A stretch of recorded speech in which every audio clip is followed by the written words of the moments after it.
I'll tell everyone right here, right now how to get rich. I'm gonna tell you how to get rich, and I guarantee most of them ain't gonna. Here's how you get rich. Yep. If you're a scientist, you never ever wake up, go into the lab, pour the right chemicals, and fix the problem. That doesn't happen.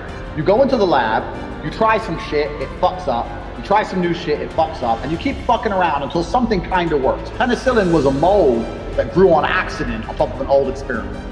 And the dude goes, what's this mold? Oh, it's penicillin. Before you know it, you have antibiotics. So mistakes, eventually something goes well.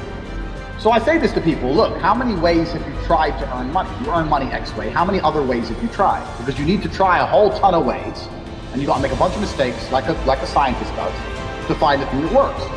And everyone's heard this before, right? And then they'll say they have two hurdles to do it. One, they're lazy. And two, they'll say, well, I have ideas, but I don't know how to start. Or I have ideas, but I need money to start. So then, what you have to do, and this is one of the things I teach on Tate.com in my Hustlers University, you have to look at your business ideas and your plans and find a way to remove the need for money to attempt it. So my philosophy on business is that money is like water. Because water is always moving. It drains, it lands, it goes down the drain, ends up in a stream, it moves down the stream, it goes into a lake, it evaporates, goes up into the clouds, it moves somewhere else and falls down. That's how money works. Because even if I give you $1 million today and you spend it, it's still gonna go somewhere. You buy a car, it goes into the bank account of the car company. The bank account of the car company needs to buy parts. It goes to another bank account in Taiwan, they buy parts. They have to pay their staff. The staff member gets paid wages from your money. He goes home with his money. Money is moving. It's never staying still. Money is always moving around. And the point was, if you can identify where money is moving, if you stand in the middle of a process or you stand in the right place, you're gonna get money. Look at my friend who just launched Jamaican food. Okay. He sat there and goes, okay, people are buying food from home, everyone's stuck from home, money's moving, bang, okay, I'm gonna look for food. Get in the right place at the right time, and you're gonna get some money. Money is always moving, it's never still. You cannot make money. I don't like when people say make money, because it's not true. You're not the federal reserve. You can take money from someone else, or they can give it to you. So how do you get people to give it to you? Well then, look where they're already giving their money. These people give their money to this. Okay, is there any way I can get in between that? Or is there any way I can launch a competition? So with me, with webcam, I saw dudes giving their money to girls. I can't compete with the girls, I ain't got titties. Okay, so how can I get in between them? The money's going to girls, how can I get in between them? Well, I can convince girls that they will do better with me and I'm gonna manage them. Which is not even, I say convince, it's true. I can help the girls make more money. Now I'm involved in the process, so the money was already moving to the chicks, I just stood in between them. I don't win.